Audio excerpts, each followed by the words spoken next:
Good morning, sir. Good morning. Good morning. Good morning. Good morning, sir. Good morning. We also have Dr. Rajgovind Sharma in the audience. He is joined online. Sir. Thank you, sir. Morning, Dr. Rajgovind. Morning, sir. Morning. How are you? I'm fine, thank you. I have requested Dr. Shaleen Kumar, my former colleague at SGPGI, Chief of Radiotherapy, to chair this session because I don't know anything about radiotherapy. No, sir. Great, sir. Great. Yeah. Looking forward to the talk. Thank you. Yeah, Dr. Dept Singh is just joining. So these are Good your. morning, Dr. Shaleen. Good morning, sir. How are you? I'm very fine, sir. Very fine. Nice to see you this morning. So, Dr. Shaleen, just to give you a background of the Jaipur Surgical tutorial, this is an online academic activity which we started last year. So now my colleague Dr. Anand Nagar, he's been coordinating the activities. So now more than 250 faculty and students are part of this group. We conduct a session every Saturday on a regular basis, and whatever academic activities we conduct in our department, that we transmit on this. And on Fridays we have guest faculty lectures from the other departments. So that also this is part of our departmental teaching program, but we transmit it on the JST site also, so that other students can also benefit. Wonderful, sir. So not everybody joins in every session. I think the average attendance in these sessions ranges from 20 to 40, depending on the topic and the speaker and faculty. So you are most welcome to join us anytime in future as a faculty and maybe teach the surgical students something about oncology and radiation. So as you know, my sort of interests are in stomach and esophagus. Yes. And as a part of the multidisciplinary care, and we will be happy. We will be happy to have you talk to the students. So the format that we usually do is that we don't. Very rarely we have lectures. We ask the student to prepare the topic. So the student prepares and presents, and we request you to moderate. But if you want, we will be happy to have you give a talk. No talk, sir. Good. The idea was, I was looking at multidisciplinary tumor boards. For instance, to illustrate a point is to take case, share the slides, share the clinical details a priori, and then make a presentation, and let's look at the pros and cons of alternate approaches and how we go on dynamically as the thing changes, evolves in a patient, as we really do in clinical practice. Yes. Like what you do. That would be a great learning, and also dissection of data. What is the real data? What is the doable data? The ground reality versus what is purported to be the way forward. So it happens that next Saturday, that is 14th, student is presenting, I think, surgery for CS stomach, and surgeon of Indian origin who's now a consultant in Germany, Dr. Yogesh Vashisht, he will be moderating. Lovely. And probably he will touch briefly on neoadjuvant and adjuvant treatment also. Well, if you're looking at locally advanced disease here, then there is so much to it, and there is so much to it. I mean, I don't think you would operate now the patient without some yes, thought in adjuvant therapies, either upfront or posterior. Right. Those are nice sessions, sir. Those will be good sessions to join, and considering our burden here and the kind of tumors we see, those will be nice sessions. So stomach and esophagus is something that I can participate in. So I'll keep it in mind, and whenever we have anything related to that, I'll send you the link. If you are free, please. Happy. And there are other interest areas here also. For instance, in hepatobiliary, we have a faculty. So you may have, Shagun has come. She's training further in this, and probably be going in hepatobiliary and working hard. And we're looking at SPRT programs here also very carefully, and have started SPRT for liver metastasis, oligometastasis. Focused high dose radiation. That's jargon just for focused high dose radiation. So there is an interest group emerging here slowly, and Dr. Rastogi has obviously done his gallbladder, but we still don't have answers to gallbladder. And I don't know, we should So $10,000. for the benefit of students, while we are waiting for Dr. DP Singh, in a minute you can tell what is SBRT. Oh, Yeah, you because we are all surgical students. We would like to know more about this. okay? So radiation has traditionally been given in in portions, in small bits, rather than all of it in one go, because it has been seen empirically that you have a better tumor control for acceptable normal tissue morbidity. And the reason for this is a mercifully an intrinsic difference in the dose response curve of tumors and normal tissues, although they're derived from the same tissue. But the difference comes from different cell types. So, for instance, to cut a long story short, in skin, you have epithelial tissue and you have subcutaneous tissue and you have dermal elements, etc. So, if you give a dose of radiation to a squamous carcinoma, the late effects actually happen because of collagen and injury and the collagen response and neuromuscular structures and the adnexa. They give late effects. So to protect against those kind of things, you give a dose of radiation in small portions, and they are preferentially saving from unpleasant late manifestations like skin shrinkage, etc. Shrinkage, shriveling, injury, necrosis.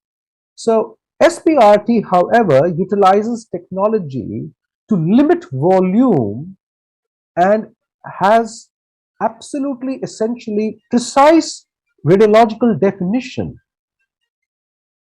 equivalent to surgical ablation, equivalent to what a surgeon would remove, and therefore the volume of normal tissue that gets into the target is substantially smaller, and so you get by with it. So you can give ablative doses, single fractions, and yet not have the morbidity of a large dose per fraction.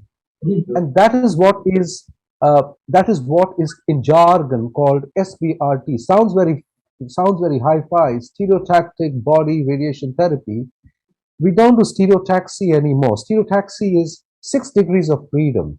You localize a point in space using a left to right, top to bottom, front to back kind of axis, X, Y, Z, and also 3 degrees of freedom in rotation, which is called pitch, yaw, and roll. Uh, just to make it a little interesting, pitch is if you dig your head into the pillow, it's pitch. If you roll over in the bed, it's roll. And if you are like a child who's just being difficult and you lie sideways in the bed, as if you're being very just lie sideways, that's called a yaw. So there are 6 degrees of freedom. These 6 dimensions you localize nowadays with volumetric measuring. That means when you do CT scans, and tables adjust you accordingly. The table has 6 degrees of freedom. It corrects for space and localizes with 6 degrees, and then you direct radiation. So you do not need stereotactic coordinates like the neurosurgeons used to have. So the jargon has come from stereotaxy of neurosurgeons, but actually it's 6 degrees of freedom now. What it means is high precision, small volume, radiotherapy, delivered in such a way that the dose is aggregated only at a point, and the injuries are limited because the volume is small. The tumor is controlled because the dose is large. That's it, in simply put, sir. Nothing much to it.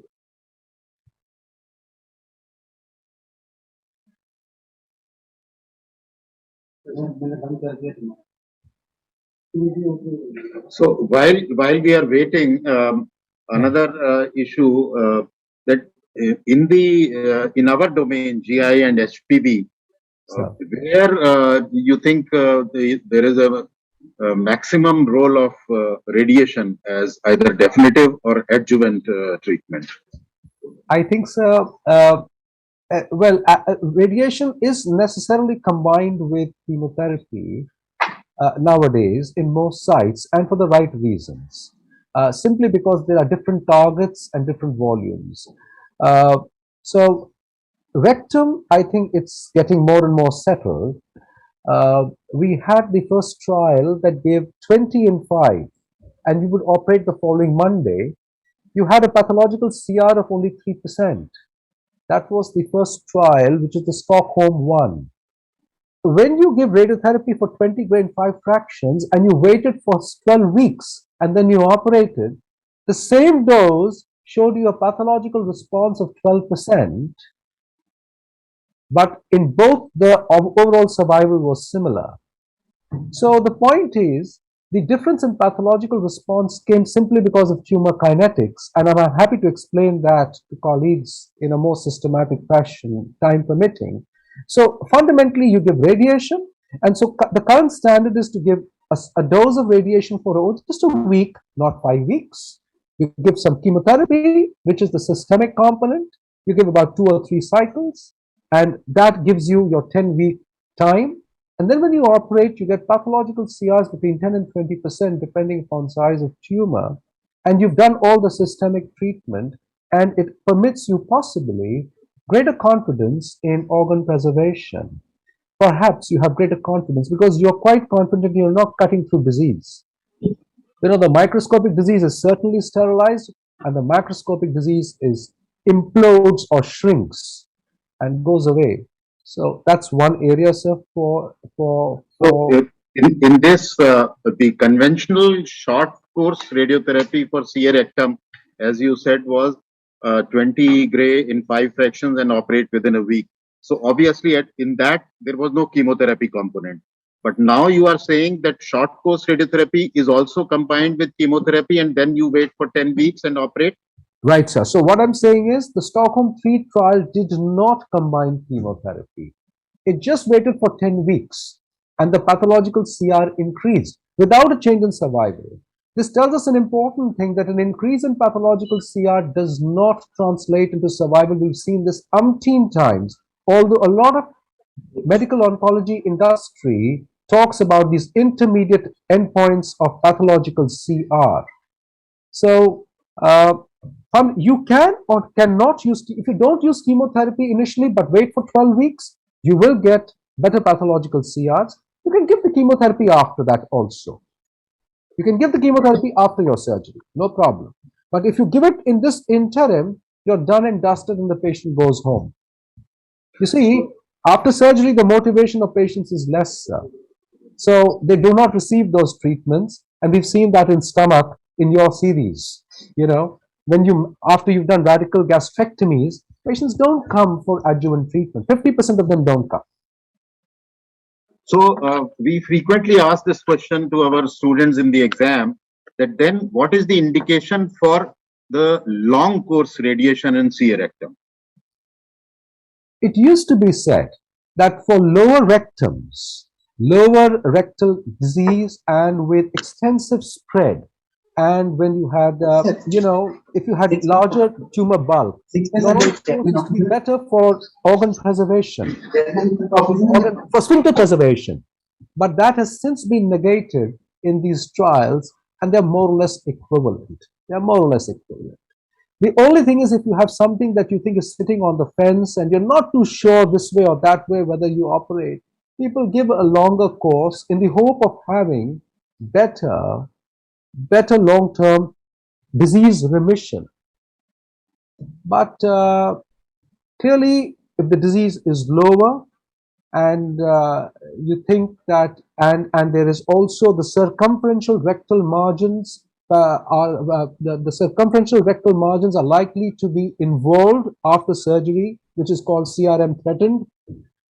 Then they used to give long course, but I think that data has now, it's not, they're very convinced that short course, 3 cycles of chemotherapy, a platin and a fluoropyrimidine, 40-year-old technology, 50-year-old technology, exactly the same. You can give cisplatin, carboplatin, but they normally give oxaliplatin, and you used to give 5-FU intravenous, capecitabine is there, and now S1 is coming to the market. So these are there. It doesn't matter. So nothing much has changed. We've just rehashed it, made it more convenient, but we have evidence-based now. It's the same now. is not really a difference. If you have, okay, and then which also brings us to the next step, that you have the wait and watch policy if rectum is got a pathological CR, the Haber-Gamma protocol. So even those have now come in. Patients have pathological CRs, and if you can determine that a priori, you do not need to go and operate. So we can study this more and discuss it, and I can certainly come more prepared. You're asking me impromptu, but I would be able to, once I have a set of slides with me and I have revised it and looked at it very carefully yet once again, I can certainly. So a surgical student, if he or she says that if it is a primarily resectable lesion, but it is T2 or looks like node positive, then a short course radiation combined with 2 or 3 cycles of chemotherapy and operate after 10 weeks. Yeah. If it is a large, bulky, lower rectal growth where CRM is threatened or involved and you are less likely to be able to preserve the sphincter, then you downsize it by giving the long course radiation with chemotherapy and operate after about 4 to 6 weeks of completion of the radiotherapy. Is that right? Well, sir, we used to think that, but in order to give you this answer, I will need to revisit it again. I think this distinction has got blurred. This was our thinking, and until about 5 years or 10 years ago, I will really have to go back and see what are the current indications today for long course. We are not doing long course at all, other than for palliation. Other than for palliation or inoperable disease. Frankly, inoperable disease, we are not doing long course. I don't know if we have data on that. Okay. The second is a bleeding colonic or colorectal tumor.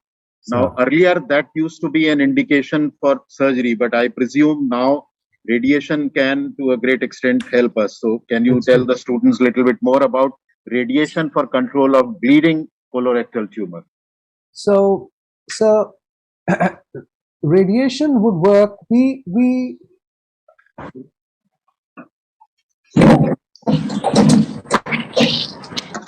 Is Dr. DP Singh there, sir? Yes, he's here. Oh, I think we'll start his class and then we'll take it further, sir. Later on, I will happy to take it.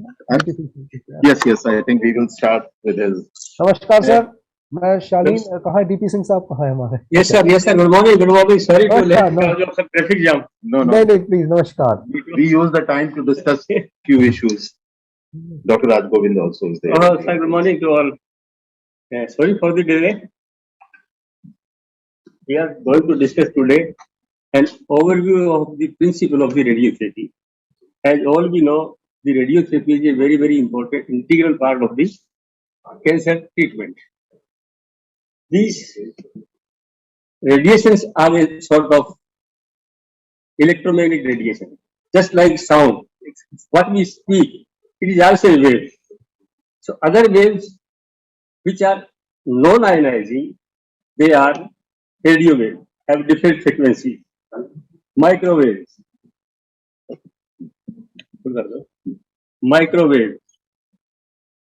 daylight, and even this ultraviolet. These all are non-ionizing radiations, having different wavelength and frequency. As wavelength decreases, frequency increases. This is the principle. As far as the ionizing radiations are concerned, they are used X-rays and gamma rays. Everyone knows. X-rays and gamma rays, the property wise they are same. There is no difference. Difference is in the origin.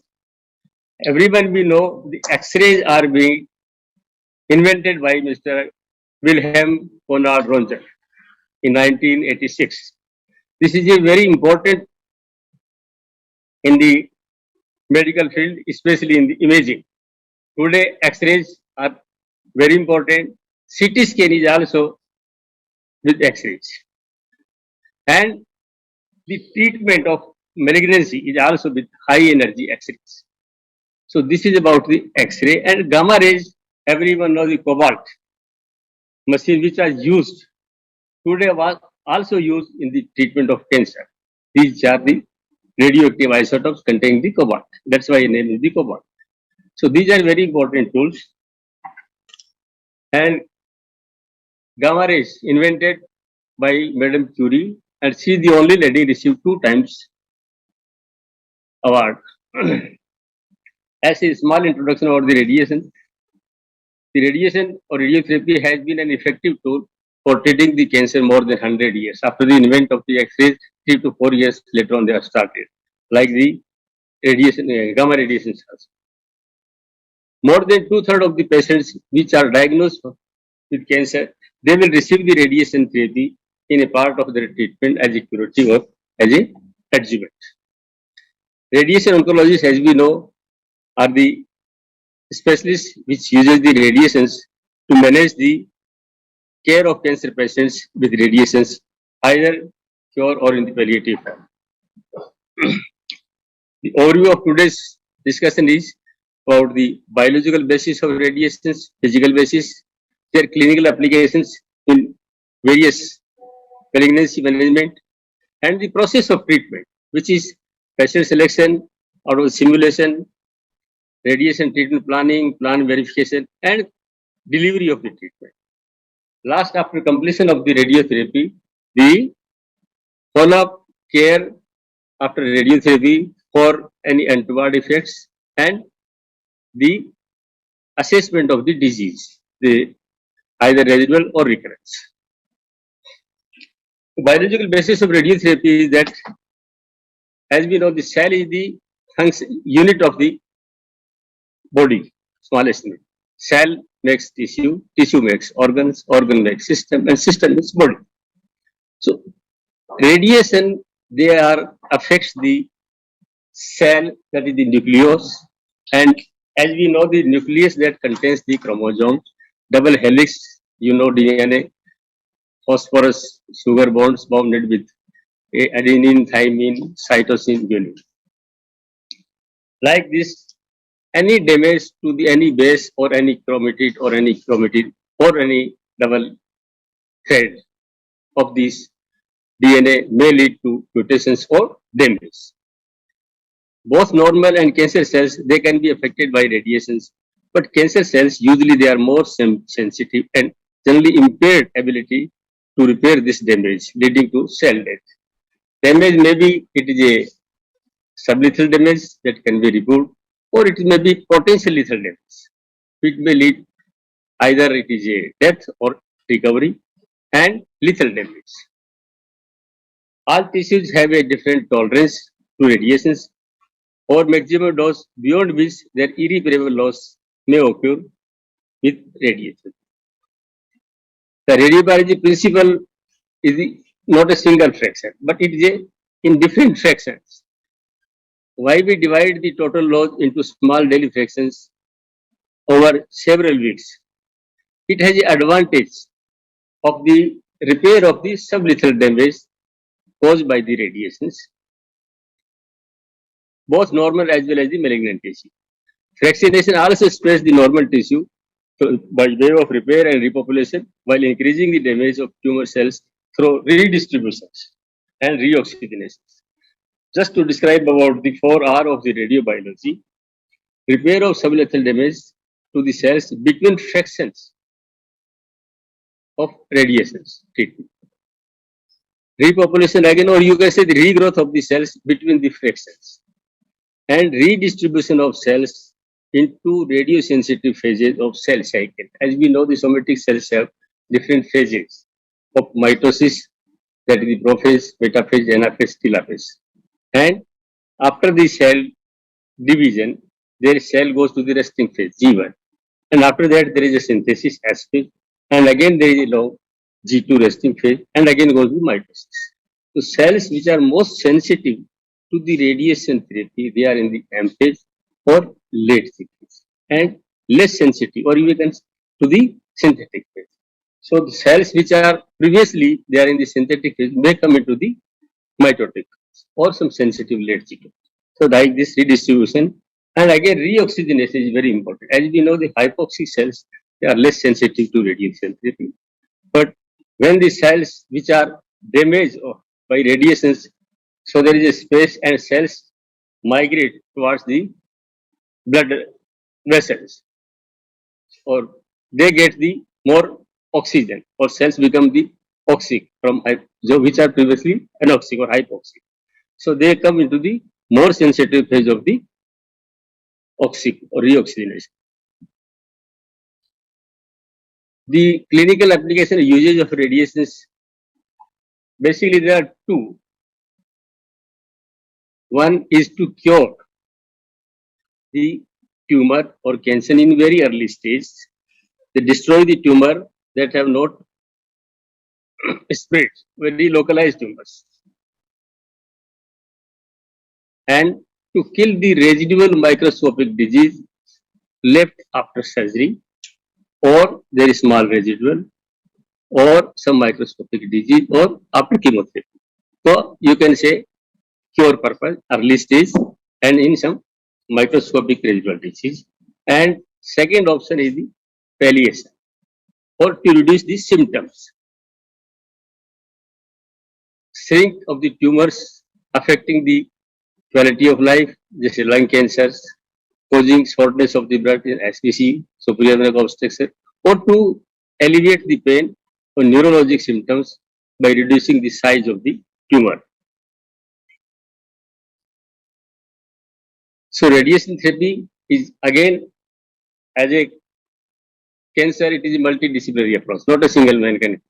So there is a team. Like this in radiation also there is a team of radiation personnel which procure the radiation therapy. It plays a very major role in the management of many common cancers, either alone or in adjuvant or in combination with surgery, radiotherapy to cure or any residual tumors, or to prevent the recurrence like post operative CBREST. Radiation is also frequently used to treat brain and bone metastasis, either whole brain or localized by the cyberknife or gamma knife, and in other conditions, liver mets and cold compression for the palliative purpose to reduce the pain.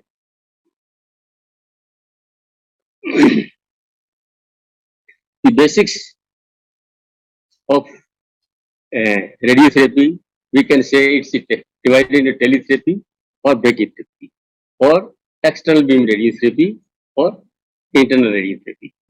The external beam radiotherapy, again, it's a painless and usually delivered from 1 week to over 7 to 10 weeks, as per the fraction size and fractionation schedule. The effect of radiotherapy are cumulative, with most significant side effects occurring near the end of the treatment process. As we can see, erythema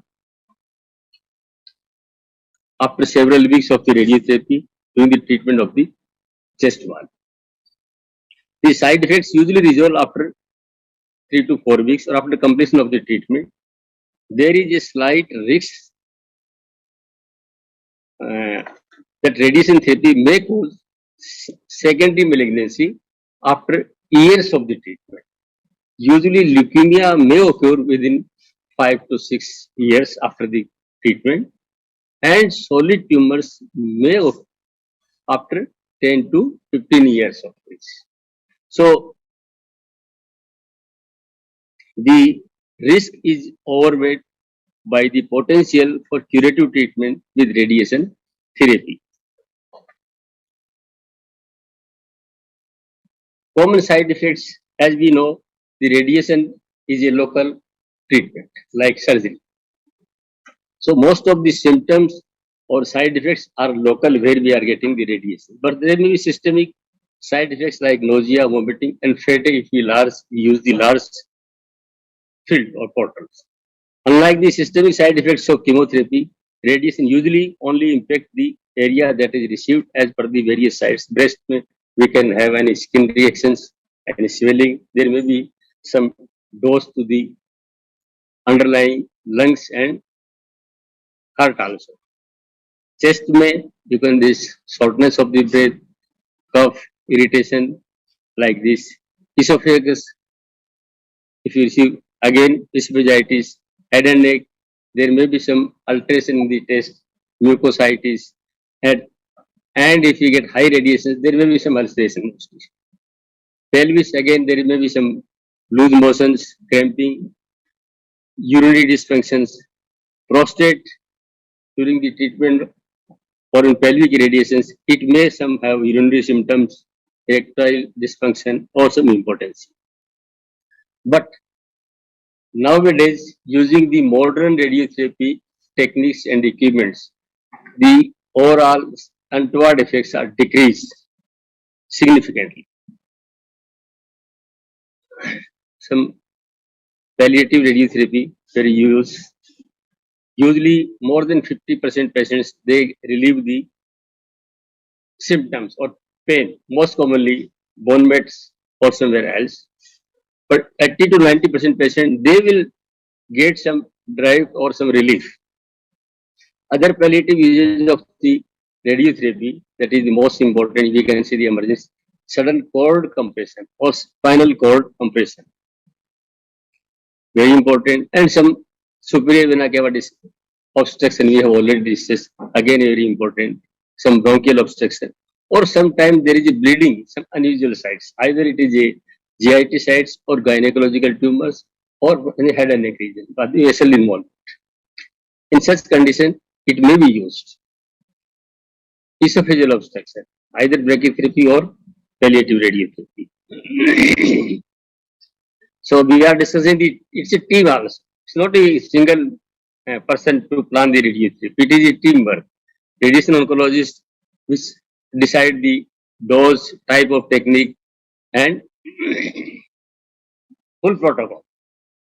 Then medical physicist, again very important role in the treatment planning.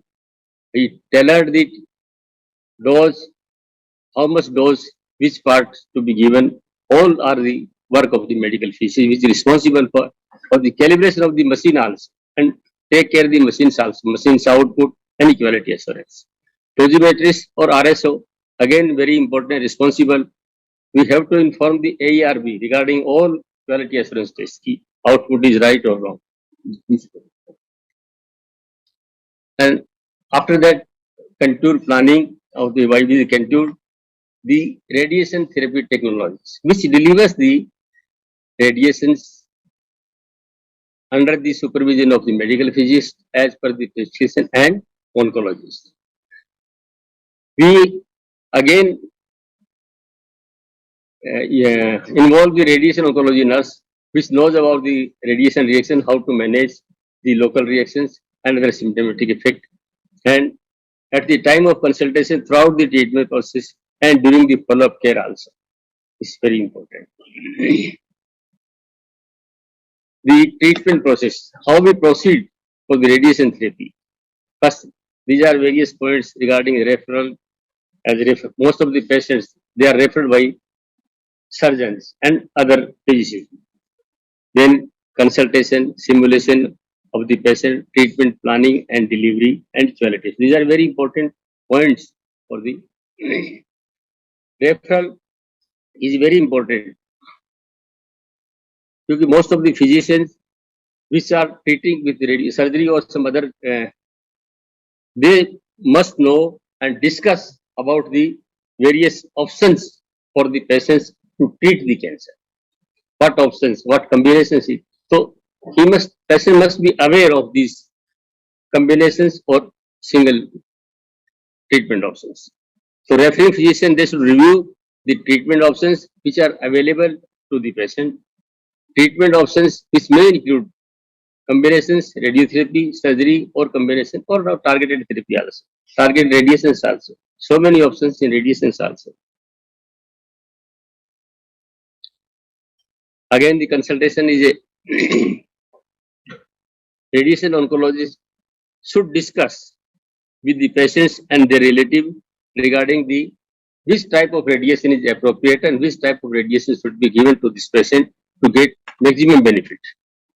After discussion, the plan is developed and care is coordinated with other members of the patient's oncology team, with surgeons, with the medical oncologist, like this.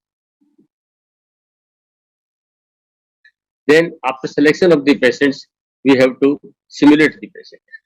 This is very important part of the treatment, and this is done with for conformal radiotherapy on a dedicated CT scanner, which is only used for the treatment planning of the cancer patient. That is called the CT simulator.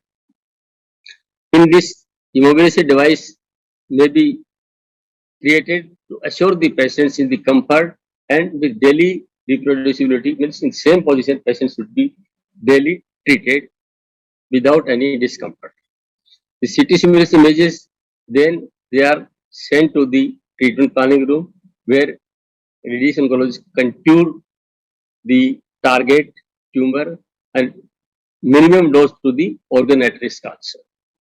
There may be options for the fusion of other images like MRI and PET scans to better delineation and optimization of the radiation treatment. So, after contouring the target and organ at risk, the medical physicist checks the chart and dose calculation as by advised by the radiation oncologist, and total dose delivery to be discussed and planned with consultation to the radiation oncologist and medical physicist. After plan, it should be sent to the machine console where we have to deliver the radiations. So here is very important the quality assurance. Each radiation therapy treatment plans goes through the various safety checkups, machine and patients. Machine, everything we have to see the what is the output is proper or not, portal is proper or not, or there may be some variations in the table. Patients may be separate or table is not proper matching with the radiation protocols. So we have to discuss all the things and we check all the parameters for quality assurance. Then we deliver the treatment after quality assurance checks. Some quality assurance we are daily checking, some weekly, some monthly. So this is like this. Then the delivery, as we have discussed, either it may be some external radiotherapy or internal beam radiotherapy or brachytherapy. Various procedure, the type of treatment which used will depend on the location of the tumor, size of the tumor, and type of the cancer. Then everything we consider and plan the radiotherapy accordingly.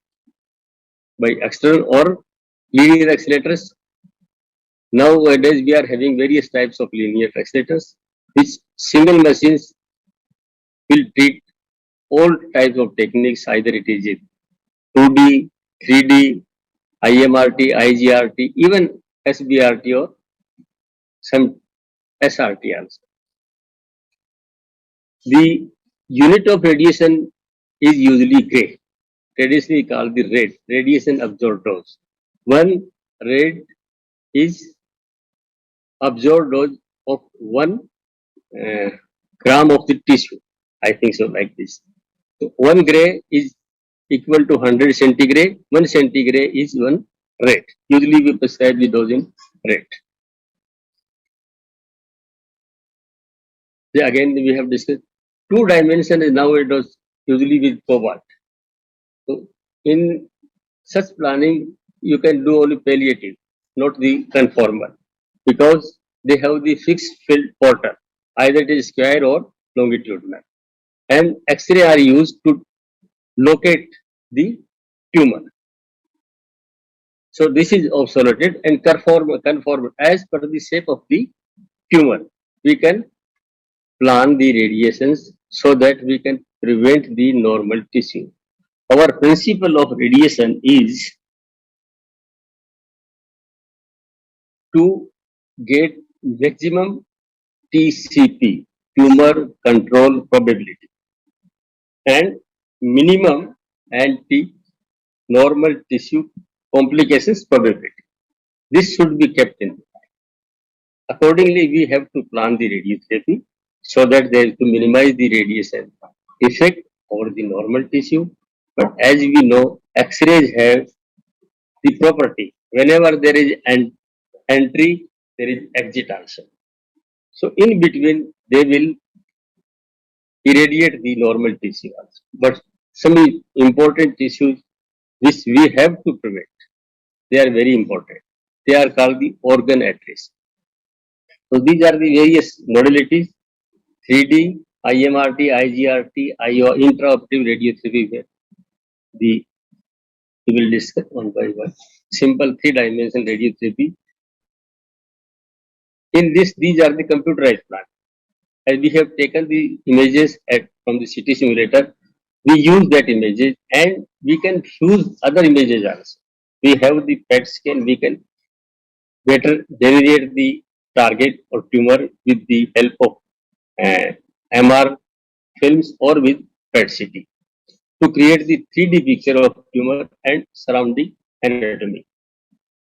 So, with images, we can achieve the improved precision and decrease normal tissue. For movement, we can have the breath hold technique or by 4D motion technique. IMRT again is the same like the 3D SRT, but IMRT allows more precision. Radiation is broken into some beamlets with different intensity. Means at one place we can get 30 gray, at the other place we can get 40. So like this we can change the intensity of the absorbed radiation or dose. That is called the beamlets. The intensity of each can be adjusted individually accordingly as the desire of the tumor, as per the tumor.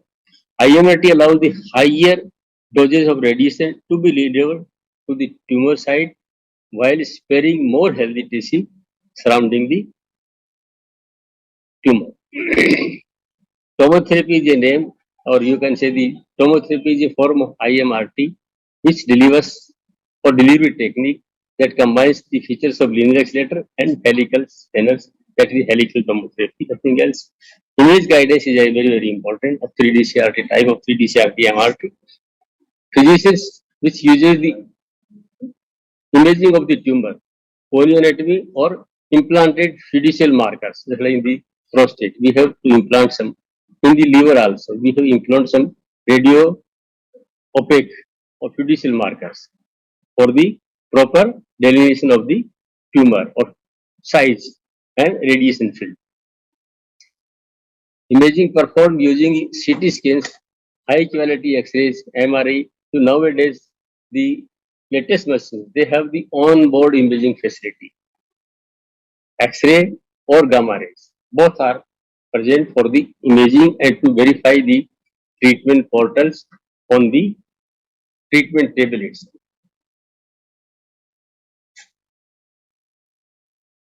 Take about the stereotactic radiation, SRS and SRT. Stereotactic radiosurgery is specialized type of external beam radiation that uses the focused radiation beams targeting a well-defined tumor. Usually for SRS is given in a single fraction, but tumor must be very small, less than 4 centimeters. We have given the high dose, like the surgery. So single dose to be given, that is the SRS. In brain mets or somewhere else, indications are different, but tumors should be single or maximum 3 tumors, not more than this. SRS relies on detailed imaging, very important, 3D treatment planning and complex immobilization. There should be no movement. There should be strict precision to deliver the dose with extreme accuracy.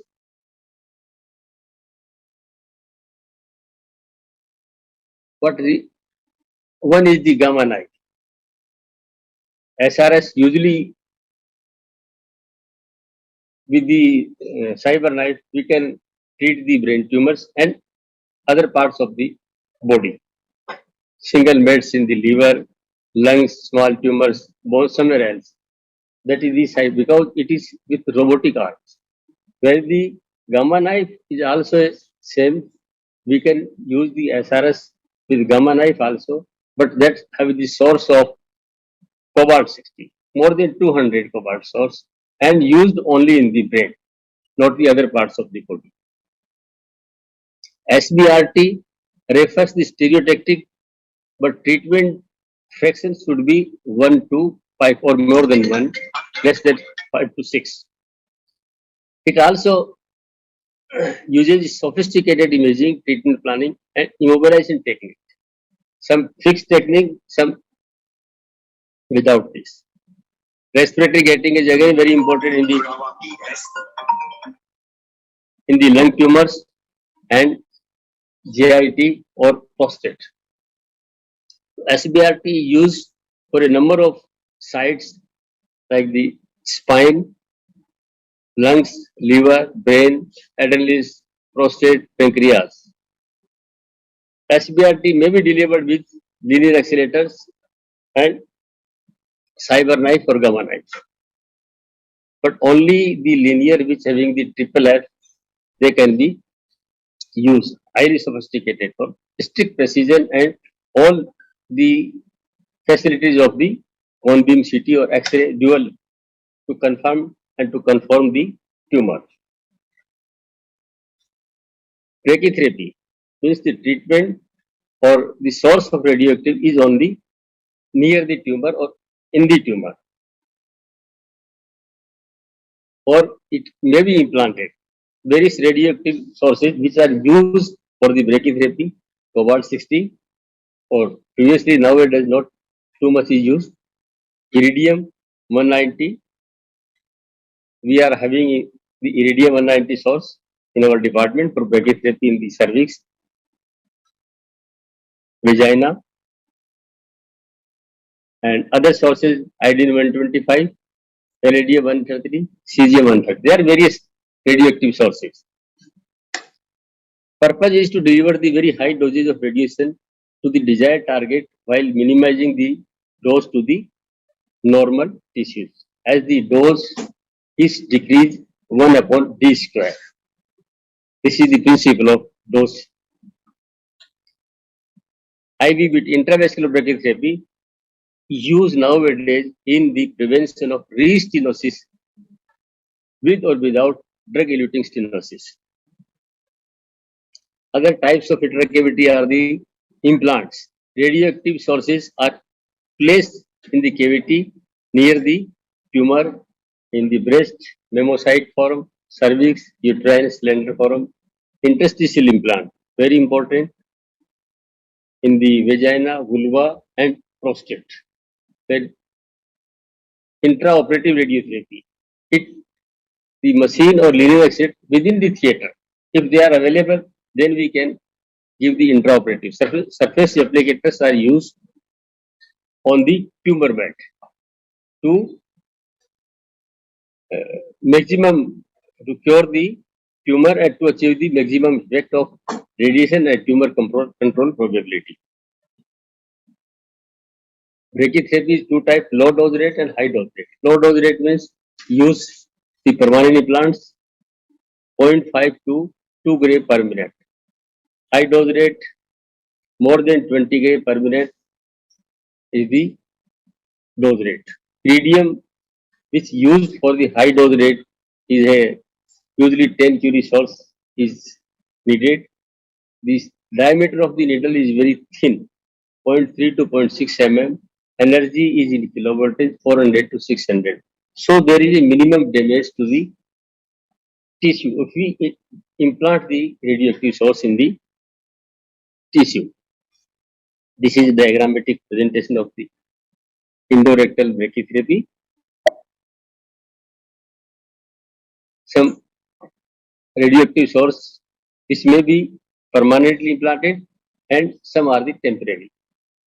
Permanent implants, they release very small amounts of radiations over a period of several weeks to months. Examples is in the prostate, there is some seeds, post P32, they are implanted. And again, there may be permanent implants minimally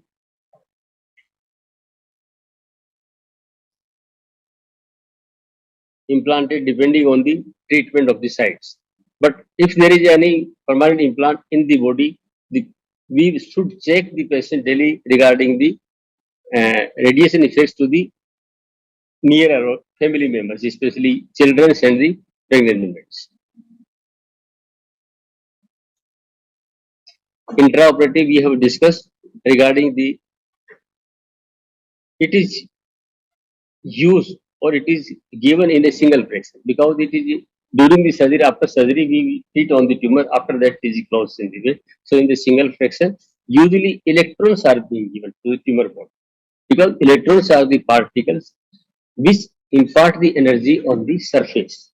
As per the need we can increase the depth also. So usually electrons are used for the tumor bed sterilization. Advantage, decrease the volume of tissue in boost field. So this is sort of boost single fraction more than 500 to 600. Sometimes electrodes will be given at the high dose with local site, which increases the effective dose. Multiple sites for in the postoperative cases, pancreas, stomach, lung, esophagus, colorectal carcinoma, sarcomas, pediatric tumors. In all such type of tumors, we can irradiate the locally if the facility is available. There are several sites which have some efficacy in other sites also.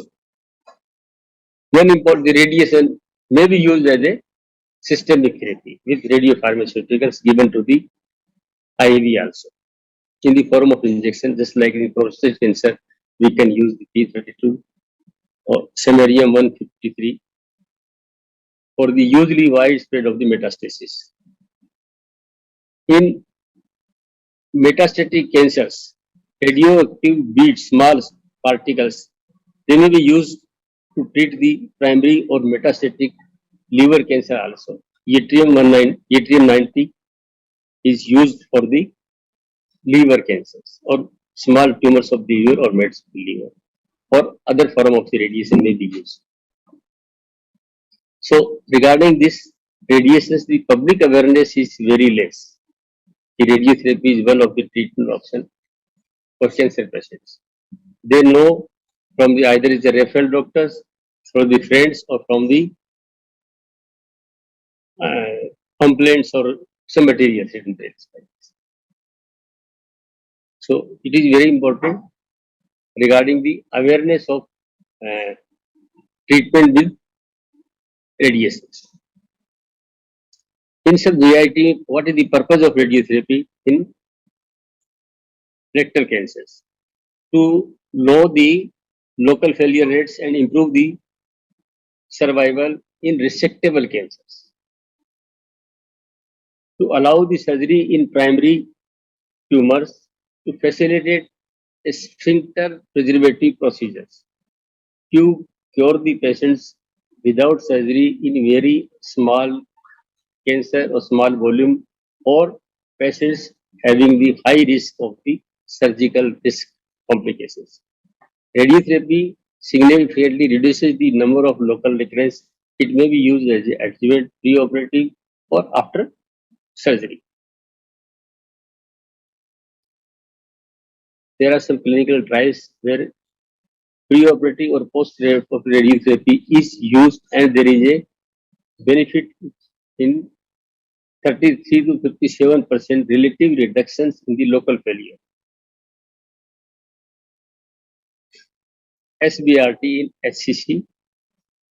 The evidence based previously we are giving the 50 gray with conventional radiotherapy, 2 gray per fraction over 5 to 6 weeks.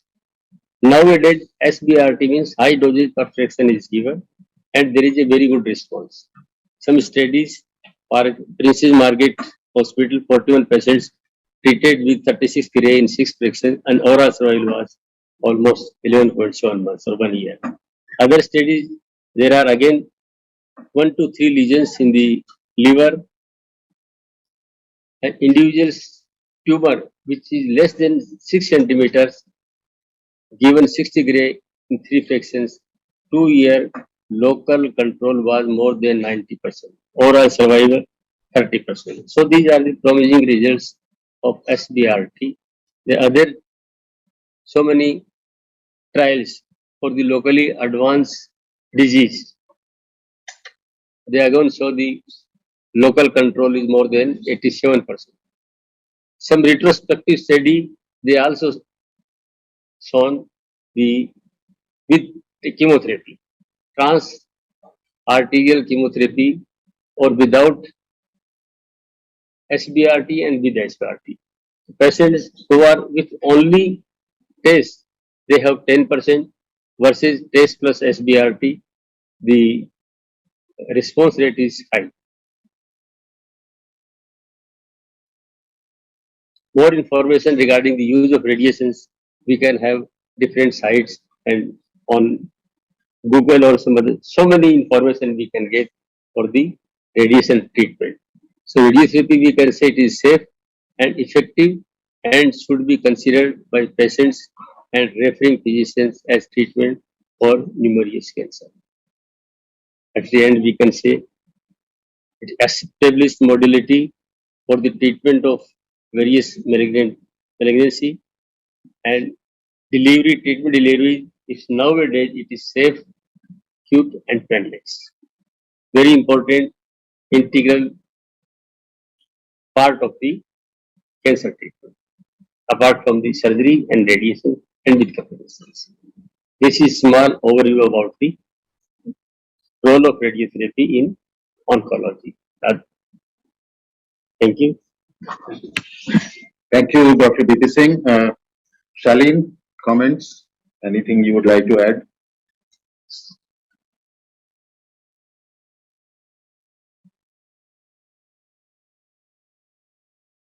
Dr. Shaleen?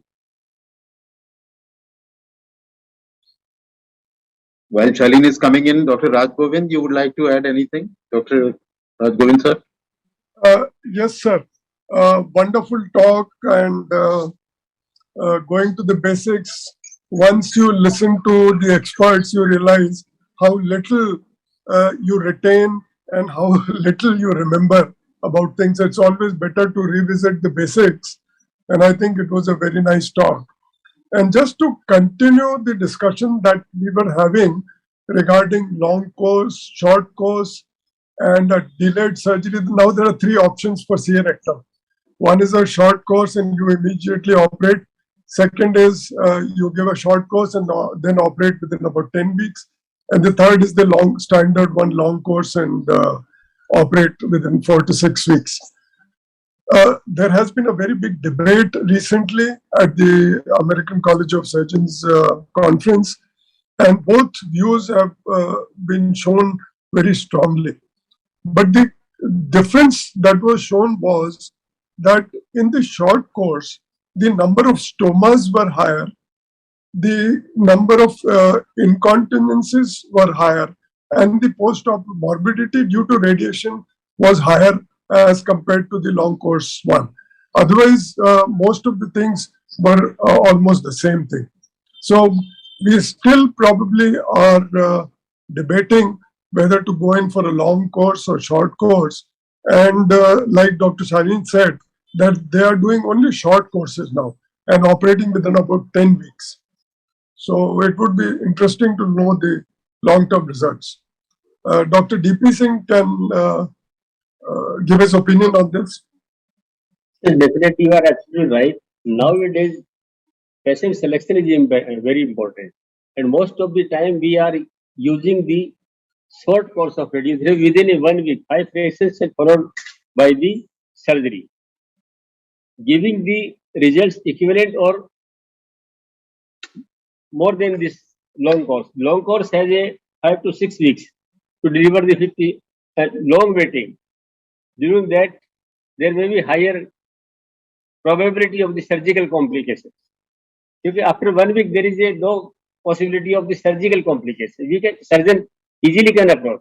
If you are giving the long course, there may be some surgical complications which may be increased because of the radiation reactions to the GIT. Very difficult sometimes to manage. So nowadays, results are equivalent, then we should choose the short course of radiotherapy that we have discussed only SBRT. It's a short course of radiotherapy. High fraction per dose, the dose per fraction is higher than the conventional. Before Dr. Shaleen comments, Dr. Rajgovind, just a clarification. When you say higher stoma rate and complications, that is short course early surgery or short course delayed surgery?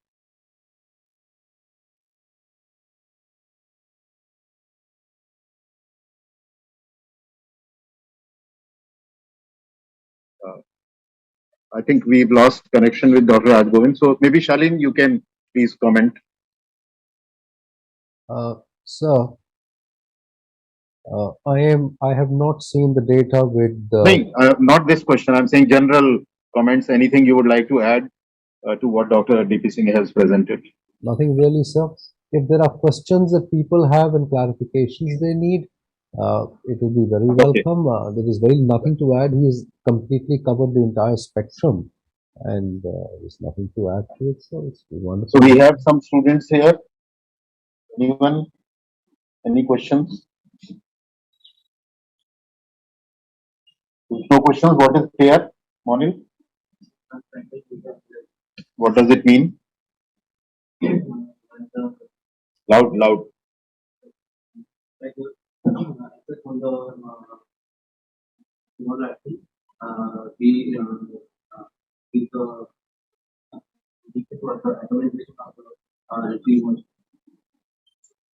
So what?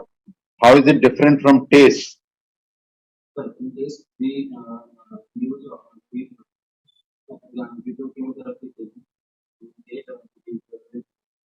how do you give radiotherapy trans-arterial?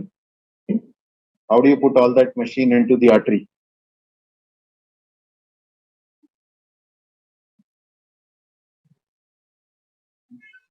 So you have to ask. If you don't know, you have to ask. That is the purpose of these exercises. You don't only have to listen, you have to ask. Anybody else? Yes, Krishna. Loud. What is introduced? Mhm. And here?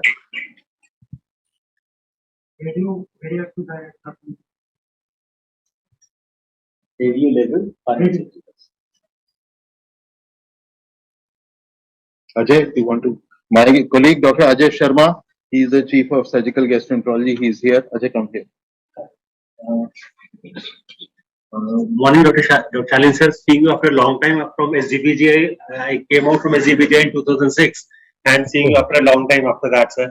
So, just SQL queries. Basically, it is mainly related to radiation therapy. So, one thing which is a very common controversy is that is a esophageal or a gastric tumor bleed or a rectal tumor bleed be treated by a radiation therapy? And if yes, then how does a surgeon proceed with it, sir? This is the common problem that we have. I think both seniors are sitting with us. You can comment, sir. Maybe Dr. Shaleen can take it first. So that's correct, sir. There was a time we used to consider these things as, if somebody is having a bleeding, if it's an acute bleeding, uh, typically patients will have melena from any of these sites except hematochezia if it is rectum. Now, the ooze is never torrential as far as I know. These are oozes. And what you're looking at is you're looking at cytoreduction of some sort and controlling the tumor. Now, while we have been traditionally using radiation. In my view, the smarter thing to do now would be to use both for gastric cancer as well as for esophageal cancer is to give a quick course of cisplatin and give oral capecitabine. They will work in both esophagus and work remarkably well in stomach. We should not be needing to give radiotherapy for hemostasis. Fundamentally, they will both work with chemotherapy. They work by reducing the tumor load. That is the fundamental mechanism. And if tumors are proliferating, the response is quicker. Radiation in this fashion is not really desirable. From my point of view now, particularly since you are going to be doing something further after that. If the patient is primarily inoperable, never for surgery, if the patient is never for surgery, then I still think you use cisplatin, a dose of cisplatin, a dose of capecitabine orally or 5-FU intravenously, and you should be having exactly the same outcomes. Earlier on, we used to give something like about a 4-gray fraction once or twice in a week, and I think that is clearly obsolete now. That should not be done. Radiation in esophagus should be used definitively, which means if the patient is not for surgery, the patient doesn't have widespread metastasis, then you should go systematically and go and give radiation and concurrent radiation and chemotherapy. That can be preceded without prejudice by giving cisplatin and 5-FU typically orally, and 1 or 2 cycles. Several advantages. It will stop the bleeding, and the response will be seen in 2 to 3 days easily. If a patient does it, 7 out of 10 patients will have relief in dysphagia, and the bleeding will stop.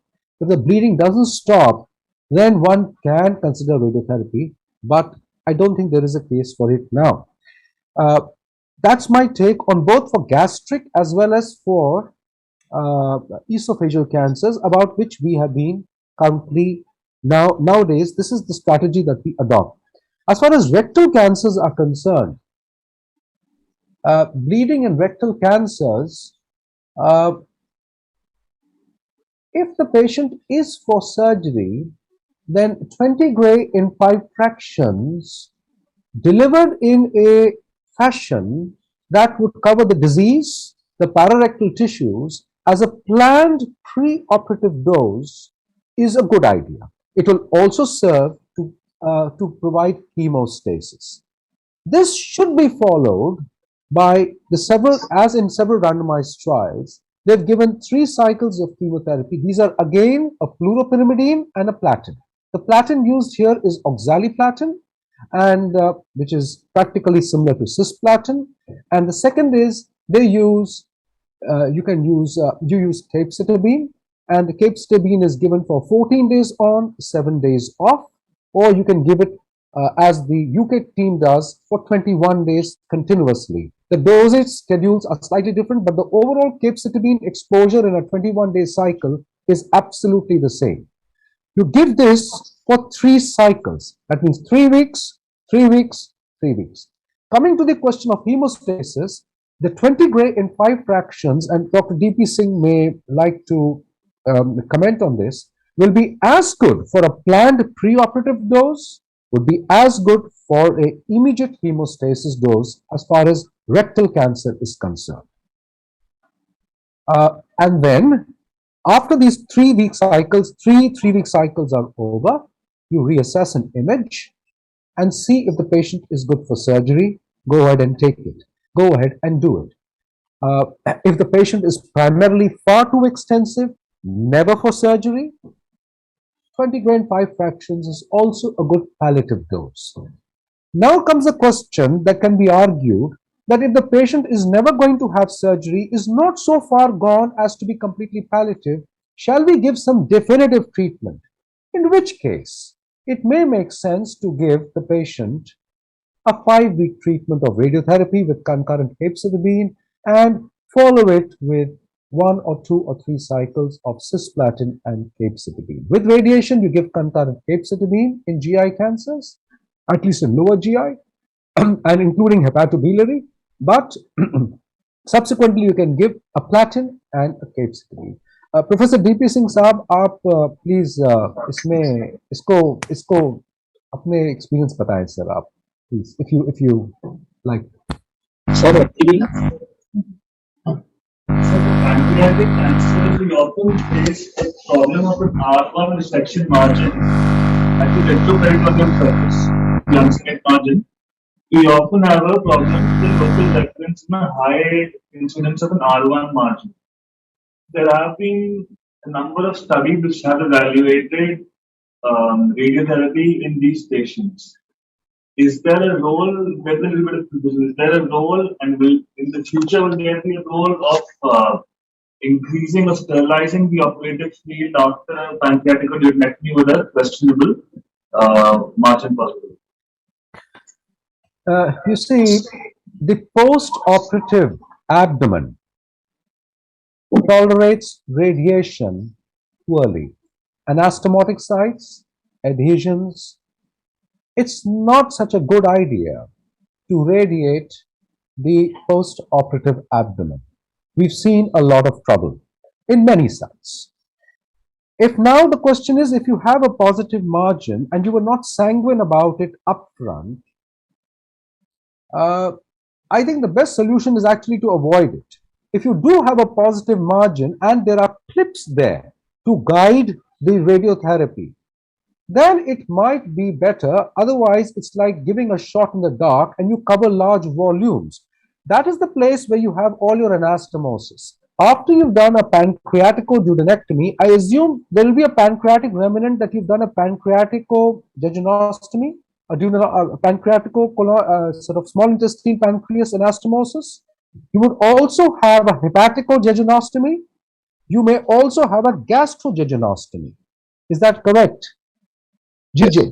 You need Yes. continuity of GJ, you need hepaticojejunostomy or hepaticojejunostomy because you've removed the biliary passages, and you have a pancreaticojejunostomy. 3 anastomotic sites there, post-operative adhesions. You're talking about a posterior margin with the retroperitoneum that is positive. If there are no clips, believe me, we'll end up wrecking your anastomosis and the patient with any kind of dose you give. If you put a clip, one can consider, I don't have personal experience. I'll have to review the literature to answer this question, but I would be very loath to do this kind of thing.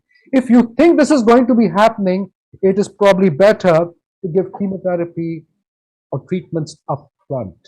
It is probably better to do that.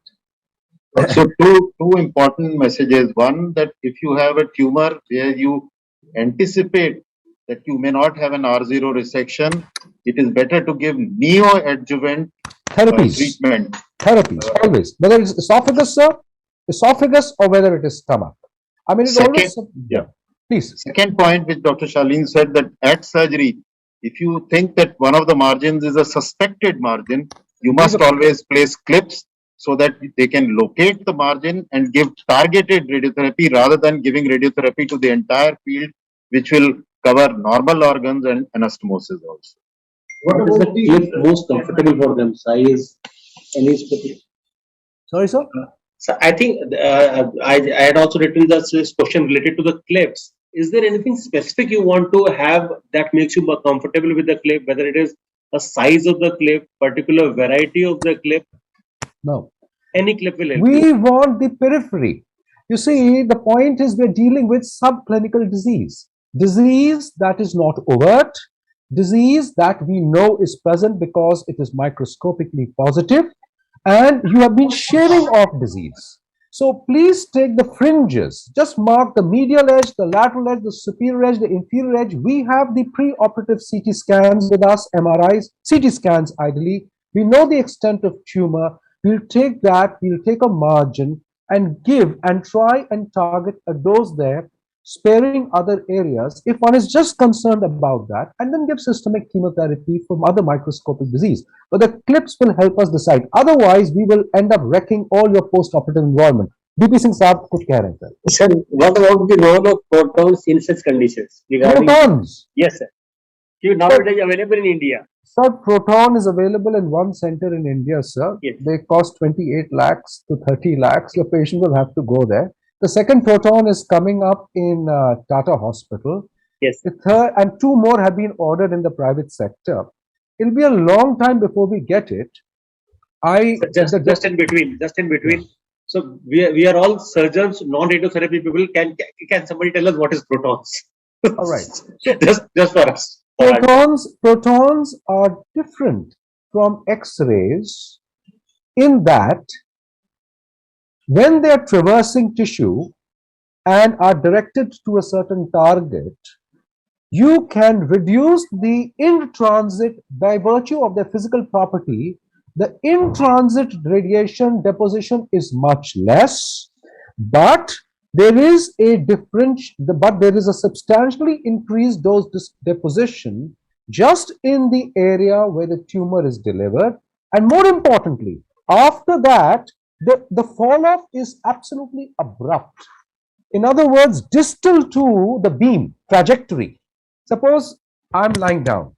I give a beam from, through my anterior wall. So in the initial part, and suppose there's a pancreas, as what Dr. DP Singh was saying. So all the transiting tissues, skin, subcutaneous tissue, the ball, intervening ball, etc., the doses will be much lower, modest. At the pancreatic bed, the dose would be highest and as much as desirable. Distal to the pancreatic bed, you're looking at the other retroperitoneal areas. Say, for instance, if there is some kidney coming in the posterior relation or the spinal cord or vertebra, that dose is exceedingly low.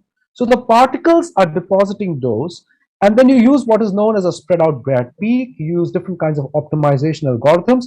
The doses are highly conformal, without doubt. But to show that there is an advantage will certainly require a proof of principle and a trial. Just because the dose distribution is brilliant doesn't mean that things automatically happen. I think we've already exceeded our time limit, so we will have to. Yes, Dr. Chauve wants to ask. Professor Shaleen, good morning. The scenario painted by Dr. Saswat that having done the gastroscopy and you have the suspicion of R1 resection in the pancreatic bed. So what is can't be used if the facility is against the intraoperative radiotherapy? So intraoperative radiotherapy with electrons is certainly used in this area, and that is useful. There, before you anastomose the surrounding areas, you give intraoperative radiotherapy, and this is also available in Japanese centers and in many places in the world where they have dedicated GI oncology teams.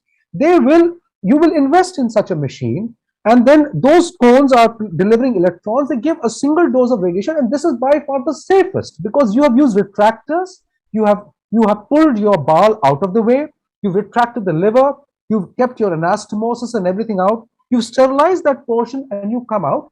The rest of the dose, the lower dose, we can give through percutaneously through teletherapy subsequently.